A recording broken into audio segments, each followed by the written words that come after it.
2010, a year when the earth shook and millions struggled to survive.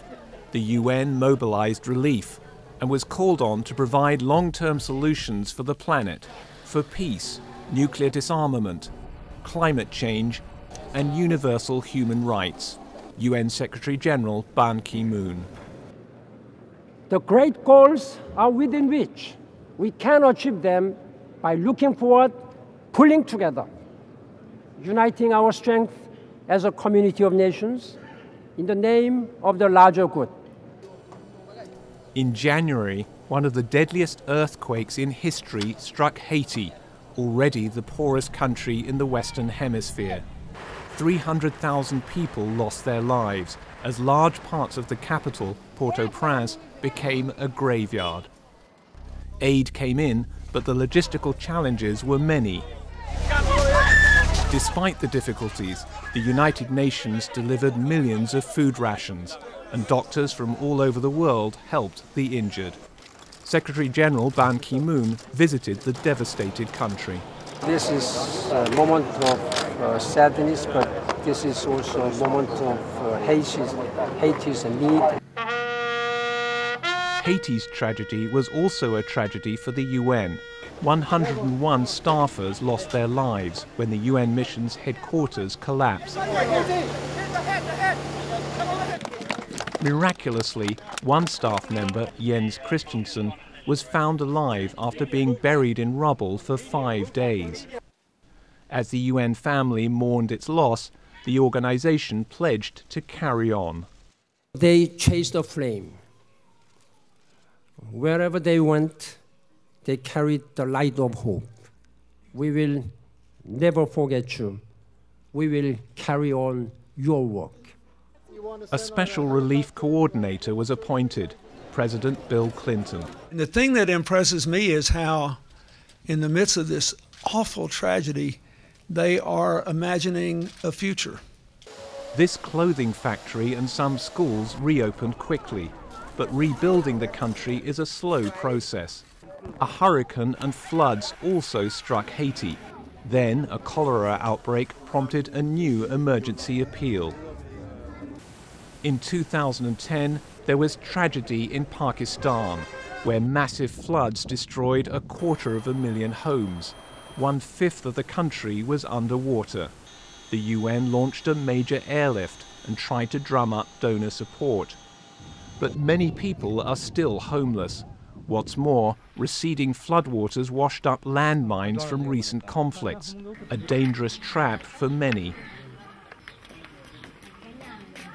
In Niger, more than 7 million people, about half the population, lost their crops and livestock in a severe drought.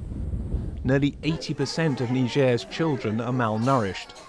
The World Food Programme rolled out emergency food assistance in Niger and neighbouring Chad to keep families fed through the lean season, when food is in short supply and prices go up.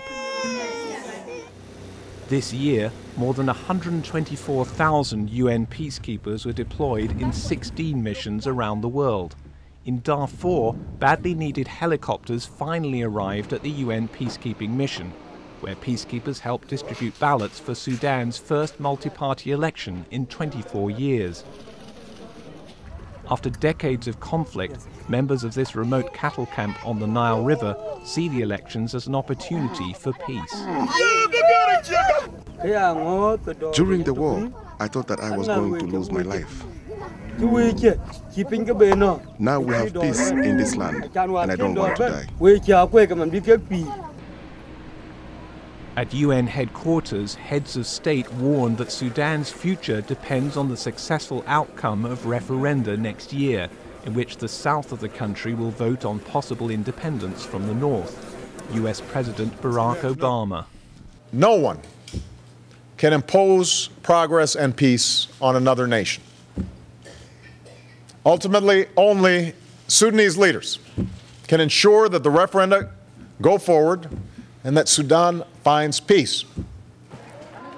In the Democratic Republic of the Congo, peacekeepers escorted villagers traveling long distances to a market in North Kivu. Rebel groups were operating in the area, often robbing and killing civilians. Looting and pillaging has now stopped after MONUC started the escorts.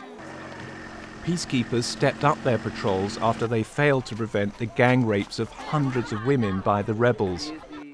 Margot Wallström, UN Special Representative on Sexual Violence in Conflict, visited victims and saw peacekeepers trying their best to secure a vast area. I have witnessed firsthand their determination to do all they possibly can to protect civilians. But the reality is that they are overstretched and under-resourced. To prevent rapes, some refugee camps have introduced solar stoves so that women don't have to go out and collect firewood anymore. In Somalia, thousands of people fled the latest deadly clashes in Mogadishu. Off the nation's coast, 20 ships and more than 400 passengers are held by pirates, according to the World Maritime Organization. We are therefore requesting the UN. In Afghanistan, delegations from 70 countries agreed on an Afghan-led political framework for peace and reconciliation. But new reports show a sharp rise in insurgent attacks, including a 55% increase in children being injured. Despite Taliban threats, more than 4 million people voted in the parliamentary elections in September. UN Special Representative for Afghanistan, Staffan de Mistura. Afghanistan is still a country in a very tense conflict. And the fact that the election took place at all is an accomplishment in itself. The Middle East Quartet urged all the principal players to keep the peace process between Israel and Palestine going. Israeli President Shimon Peres. We are now negotiating with the Palestinians in order to realize the two-state solution: a Jewish state, Israel, an Arab state, Palestinian. There is no other peaceful alternative to that conflict. Palestinian President Mahmoud Abbas. وما زالت أيدينا الجريحة. Our wounded hands are still able to carry the olive branch from the rubble of the trees that the occupation uproots every day.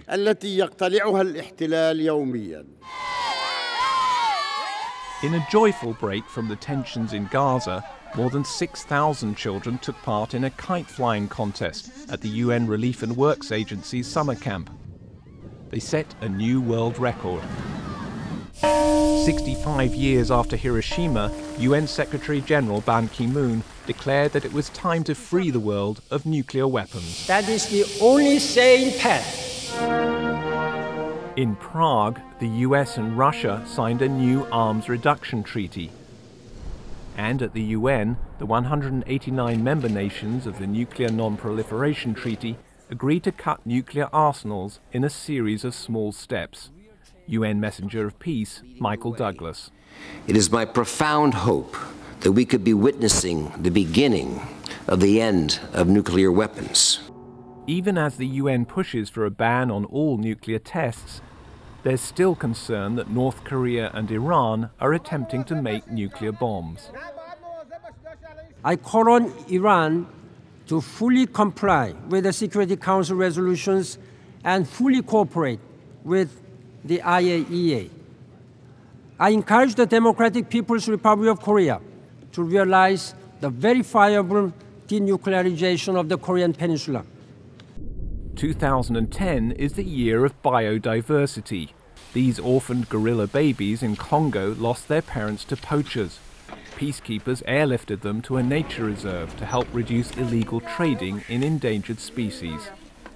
In Nagoya, the 193 members of the Convention on Biological Diversity vowed to halt the loss of the world's plant and animal species, increase protection for the world's vital ecosystems, and to share the Earth's genetic resources equally. This year, heads of state gathered at the UN to review progress on the Millennium Development Goals to create a world free of extreme poverty by 2015. A lot has been achieved since the year 2000. 3 million more children survive past the age of 5 every year. More than 5 million people in developing countries have access to affordable drugs for HIV/AIDS. And millions more boys and girls are going to school. For the first time in decades, significantly fewer women are dying in childbirth. Promoting the interests of women and girls across the globe, the UN created a new entity for gender equality called UN Women. With 1 billion people still hungry, the challenges facing the world are tremendous. The UN worked together with governments, the private sector, and even royalty. Queen Elizabeth II came to the UN more than 50 years after her first visit. We are not gathered here to reminisce. In tomorrow's world, we must all work together as hard as ever if we are truly to be United Nations.